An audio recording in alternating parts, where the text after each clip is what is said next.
अस्सलामु अलैकुम वरहमतुल्लाहि वबरकातुह।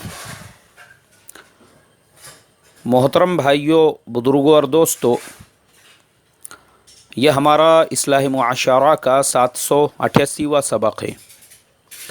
जैसा कि मैंने 787वें सबक में बतलाया था कि ये यहूद और नसारा की जो बड़ी बड़ी कंपनियां पूरी दुनिया के अंदर चल रही है, लाखों एम्प्लॉइज़ उसके अंदर काम करते हैं, लेकिन उन लोगों के मामलात इतने साफ़, इतने सुथरे, इतने क्लियर होते हैं कि उनके पास काम करने वाले किसी भी मज़दूर को कभी शिकायत का मौका नहीं मिलता और उसका जो हक़ होता है ये कंपनियां बराबर से अदा करती है। उसके बिलमुकाबिल हमारे जो दीनी इदारे हैं या हमारे यहाँ पे मसाजिद में खिदमत करने वाले हैं, उन लोगों के साथ जिस तरीक़े के मामलात को हम पेश करते हैं वो हमारे लिए इंतहाई शर्मनाक बात है।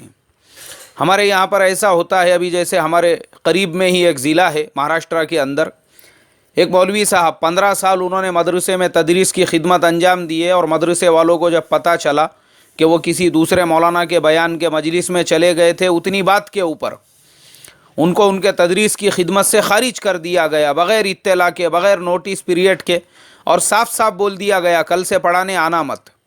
तो हमारे यहाँ पे ये क्यों होता है? और जैसा मैंने पिछले सबक में बताया कि इमाम साहब अब ज़ईफ़ हो चुके हैं, शुरैम और सुदैस की आवाज़ में क़िरात नहीं कर सकते, अब मस्जिद वालों को डिजिटल इमाम चाहिए, या तो शुरैम या तो सुदैस की आवाज़ में या फिर किसी और अरब कारी की आवाज़ में क़िरात करने वाला। तो ये बेचारा जिसने 20 साल खिदमत अंजाम दिया, अब इसने क्या करना? तो ऐसा क्यों है, मैं उसी के ऊपर रोशनी डाल रहा था।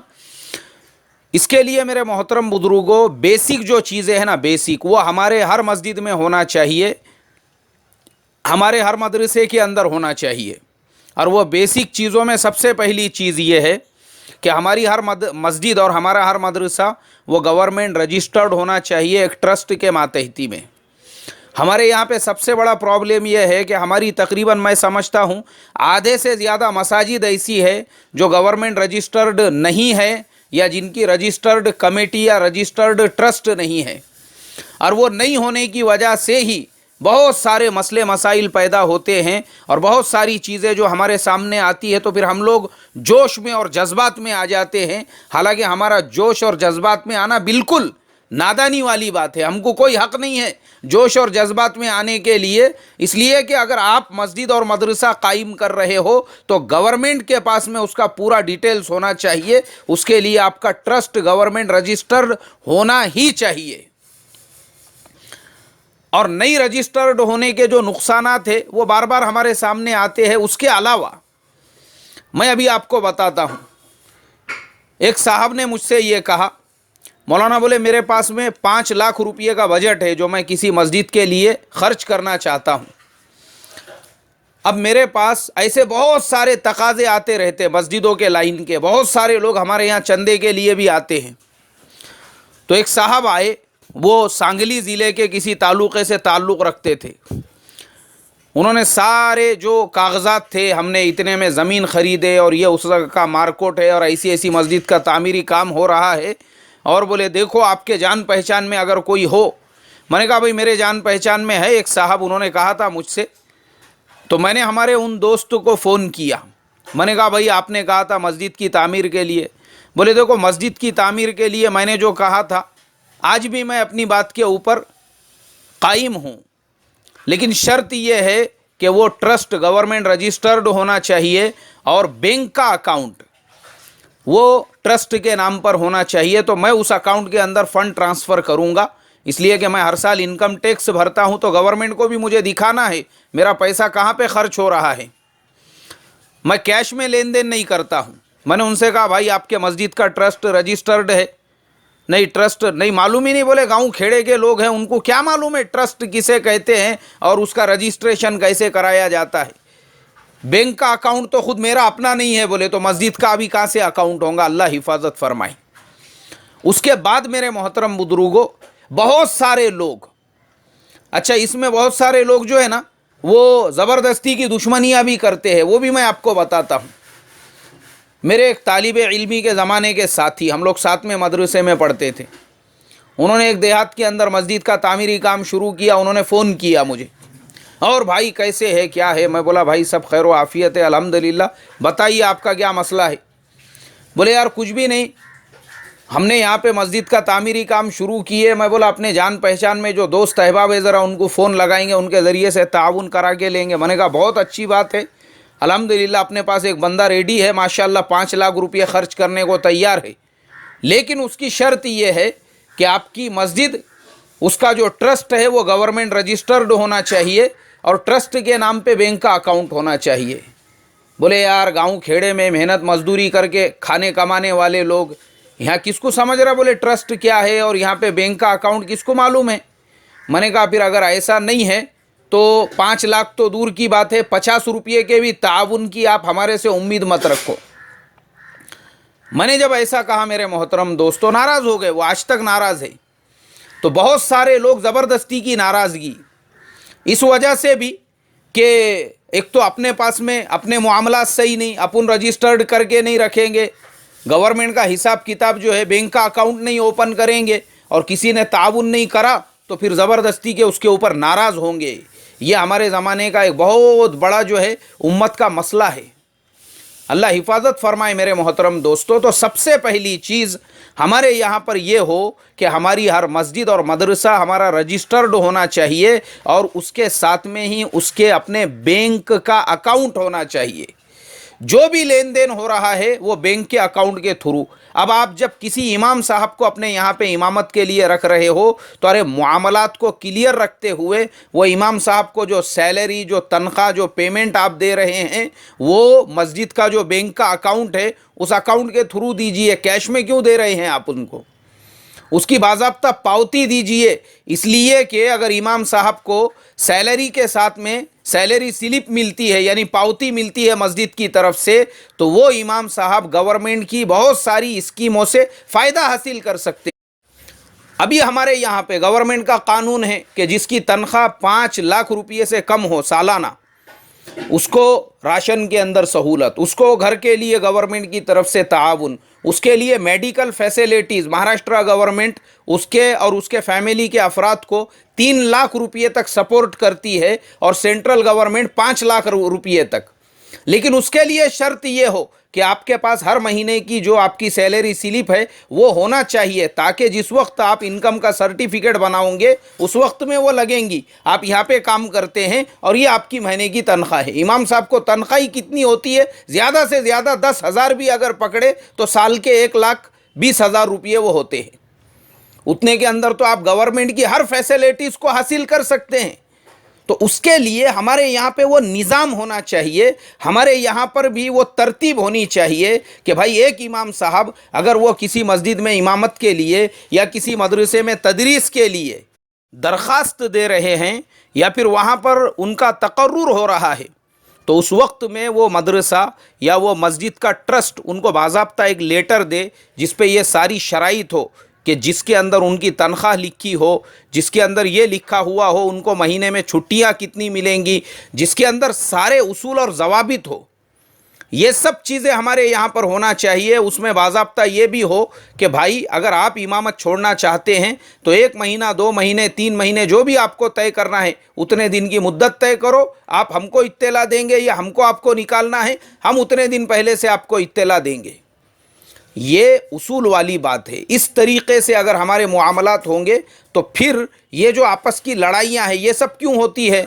इमाम साहब की छुट्टियाँ तय नहीं होती पहले से, इमाम साहब को कितने दिन की छुट्टी मिलेंगी, इमाम साहब के लिए पहले से तनख्वाह साल में कितनी मरतबा कितनी बढ़ाई जाएंगी, वो सब चीज़ें तय नहीं होती है, इंतशार का माहौल होता है।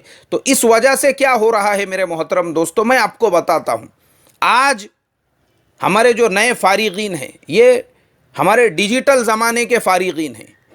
अल्लाह के फजलो करम से मदरसों की सनद के साथ में ये लोग बाहर ग्रेजुएशन भी इनके लिए ऑप्शन खुला हुआ है, कंप्यूटर वगैरह का काम भी कर सकते हैं। अगर ये लोग हमारे इन बद अखलाकियों से तंग आकर, जो हमारे मुआमलात है मसाजिद के, जो हमारे मुआमलात है मदारिस के, उनसे तंग आकर अगर ये दूसरी लाइनों में लगते हैं, दूसरे जॉब्स करते हैं, दूसरे कारोबार करते हैं, अल्लाह हिफाजत फरमाए हमारे मस्जिदों में ढंग के इमाम नहीं मिलेंगे। इमाम مستقبل کے اندر ایک بات یاد رکھنا، چونکہ آج گورنمنٹ کی ساری اوپن یونیورسٹیز وہ خود مدرسوں کے اندر جا جا کر تشکیل کر رہی ہے طلباء کی کہ بھائی آپ ہمارے یونیورسٹی سے BA BCom کرو اور آپ ہمارے یونیورسٹی سے گھر بیٹھے ڈگری حاصل کرو تو اس کے بعد آپ کا فیوچر ایک دم برائٹ ہے۔ تو جب اس کو ٹیچر کی نوکری مل سکتی ہے، گورنمنٹ جاب وہ کر سکتا ہے، اپنا خود کا کاروبار کر سکتا ہے، تو پھر بھائی مسجد کے اندر امامت کر کے یا آپ کے مدرسے میں تدریس کر کے پھر وہ محتمم صاحب کی باتیں اور مسجد کے ٹرسٹیوں کی باتیں کیوں سنیں گا؟ وہ تو آزاد ہے۔ لیکن جو لوگ امامتیں کر رہے ہیں یہ وہ مخلصین ہیں جو انبیاء علیہم الصلاۃ والسلام کی طرف سے ملی ہوئی جو وراثت ہے اس کو سنبھال کے لے کر چل رہے ہیں۔ نہیں بھائی، یہی اپنا کام ہے، بھلے ٹرسٹی صاحب 10 جھڑکیاں دے دے، بھلے مدرسے کے محتمم صاحب 10 باتیں بول دے، اپنے کو کرنا تو یہی ہے، اس لیے کہ یہ اپنے زندگی کا مقصد ہے یہ، تو وہ ان کاموں کے اندر لگے ہوئے ہیں۔ تو اس کے لیے ہماری ذمہ داری یہ بنتی ہے کہ ہم اپنے معاملات کو صاف ستھرا رکھے۔ ہمارے یہاں پہ ہر چیز گورنمنٹ رولز ریگولیشنز کے حساب سے ہونی چاہیے۔ اور آگے ایک انتہائی گمبھیر مسئلہ، تقریباً ہماری 50% مساجد کے اندر یہ مسئلہ درپیش ہوتا ہے کہ مسجد کے مینارے کے اوپر 5-5 لاکھ روپئے خرچہ کر دیے گئے، مسجد کے ماربل کے اوپر 10-10 لاکھ روپئے خرچہ کر دیے گئے، مسجد کے ٹائلز پہ 10-10 لاکھ روپئے خرچہ کر دیے گئے، لیکن وہ مسجد کے بازو میں 10x10 کا ایک کمرہ نہیں بنایا گیا امام صاحب کے فیملی کے رہنے کے اعتبار سے۔ تو پھر کیا فائدے کا ہے ہمارا 5 لاکھ روپئے کا منارہ اور 10 لاکھ روپئے کا ہمارا ٹائلز اور 10 لاکھ روپئے کا ہمارا ماربل؟ کیا فائدے کا کیا ہے یہ؟ تو اکثر جگہوں پر ہوتا یہ ہے، ایسا امام تلاش کیا جاتا ہے جو فیملی کے ساتھ میں نہ ہو۔ ابھی ہمارے لیے کتنی بڑی ڈوب مرنے کی بات ہے کہ ارے بھائی ہم جب امام کو 5 نمازوں کے لیے مستقل ذمہ داری دے رہے ہیں تو وہ امام بغیر فیملی کے کیسے رہ سکیں گا؟ اور بعض جگہوں پر اگر کرائے کا مکان وغیرہ بھی لیا جاتا ہے تو پھر امام صاحب کو خود اس کا بھاڑا بھرنا پڑتا ہے، اس کا کرایہ دینا پڑتا ہے۔ تو ایسے حالات میں وہ امام آپ کی تنخواہ جو مل رہی ہے اس کے اندر اپنے گھر کا کرایہ دے گا، اپنے گھر کی ضروریات پوری کریں گا یا کیا کریں گا؟ یہ انتہائی بد اخلاقی والی بات ہے، اس لیے کہ وہ خدمت کر رہا ہے، وہ کوئی نوکری یا جاب نہیں کر رہا ہے۔ اس لیے کہ نوکری اور جاب مشکل سے 7-8 گھنٹے کی ہوتی ہے، یہ بیچارہ 24 گھنٹے اٹکا ہوا ہے تمہارے لیے۔ اس کو فجر کی نماز بھی اسی مسجد میں پڑھانا ہے اور اس کے 15 گھنٹوں کے بعد میں عشاء کی نماز بھی اسی مسجد کے اندر پڑھانے کی ہے، پورا اٹکا ہوا، پوری طرح سے بیزی ہے۔ اور اس کے علاوہ جب ہم کسی کو امامت کے لیے طے کر رہے ہیں تو اس وقت میں معاہدے کے اندر یہ بھی بات آنی چاہیے کہ بھائی امام صاحب سے اگر کچھ بات کرنی ہے، امام صاحب کو کچھ بولنا ہے تو وہ مسجد کے ٹرسٹ یا مسجد کے صدر صاحب، ان کے علاوہ تیسرا کوئی بات نہیں کریں گا۔ اب ہمارے یہاں پہ ٹینشن یہ ہو جاتا ہے کہ امام صاحب کو آرڈر دینے والا ہر ایرا غیرہ نتو خیرہ ہر سیمڑا چپڑا آ کے امام صاحب کو کوئی یہ تقاضا بول رہا ہے، امام صاحب کو کوئی وہ تقاضا بول رہا ہے، سب اپنی منمانی چلا رہے ہیں۔ تو یہ جو ہے نا یہ منمانی کاروبار یہ بالکل ہمارے مساجد میں نہیں ہونا چاہیے۔ اور امام صاحب کی جو ذمہ داری ہے وہ صرف اور صرف 5 وقت کے نماز پڑھانے کی، یا پھر اگر آپ ان کو مکتب پڑھانے کی دیتے ہیں، یہ سارے ان کے ذمہ جو ہے یہ کام ہے ان کے۔ اب ہماری مسجدوں میں عموماً دعوت و تبلیغ کا ماحول ہے، ہمارے یہاں مسجد وار جماعت بیٹھتی ہے، ہمارے یہاں پہ گشت ہوتے ہیں، ساتھی دوسرے مسجدوں میں جاتے ہیں، تو عموماً ساتھیوں کو یہ شکایت ہوتی ہے کہ بھائی امام صاحب دعوت کے کام میں ساتھ نہیں دے رہے ہیں۔ تو دیکھو اس کے لیے یہ ہمارا اخلاقی فریضہ ہے، پیار سے، محبت سے، اکرام کے ساتھ امام صاحب کے ساتھ ایسا معاملہ کرے کہ وہ خود ہمارے سے متاثر ہو کر مسجد وار جماعت میں بیٹھنے والے بن جائے، ہمارا ساتھ دینے والے بن جائے۔ ہم ان کو آرڈر نہ دیں۔ یہ جو آرڈر دینا ہے نا، آرڈر اور حکم دینا ہے اور ان کو یہ کہنا ہے کہ نہیں، بھلے میں مسجد وار جماعت میں نہ بیٹھوں، بھلے دوسرے لوگ نہ بیٹھے، آپ کو تو بیٹھنا ہی پڑے گا، تو یہ میرے محترم بزرگوں سراسر ظلم ہے یہ ان کے اوپر۔ لیکن اسی کے ساتھ ساتھ میں ہماری علماء اور ائمہ برادری سے یہ ضرور عرض کروں گا، دیکھو اصل میں یہ دعوت و تبلیغ کا جو کام ہے یہ ہمارا ہی کام ہے، یہ بیچارے ان پڑھ لوگ اگر اس کو کر رہے ہیں تو یہ ہمارے محسن ہیں. یہ اصل میں تو ہمارا ہی کام تھا جس کو ہمارے اسلاف نے، ہمارے اکابر نے، ہمارے بڑے اور ہمارے بزرگوں نے شروع کیا ہوا ہے. اور آپ خود غور کرنا، جس محلے کے اندر اگر ہم امامت کر رہے ہیں یا جس جھوپڑ پٹی ایریے میں یا جس ہائی فائی سوسائٹی کے اندر، اس علاقے کے اندر مسلمانوں کی آبادی تو آپ کو سینکڑوں میں ہزاروں میں ملیں گی، لیکن آپ کی مسجد میں نماز کو کتنے آ رہے ہیں؟ تو جو نہیں آ رہے ہیں ان کی فکر کون کرے گا؟ تو جب تک آپ مسجد وار جماعت میں ساتھ نہیں دیں گے، آپ کے مسجد کے مصلی کیسے بڑھیں گے؟ تو یہ ہماری بھی ذمہ داری بنتی ہے، کیونکہ یہ پیار محبت اور اکرام کے ساتھ امت کو سمیٹ کے لے کر چلنے کا کام ہے. انشاءاللہ ضرورت محسوس ہوئی اس کا تیسرا پارٹ بھی میں آپ کی خدمت میں ضرور بھیجوں گا. اللہ عمل کی توفیق عطا فرمائے. السلام علیکم ورحمۃ اللہ وبرکاتہ.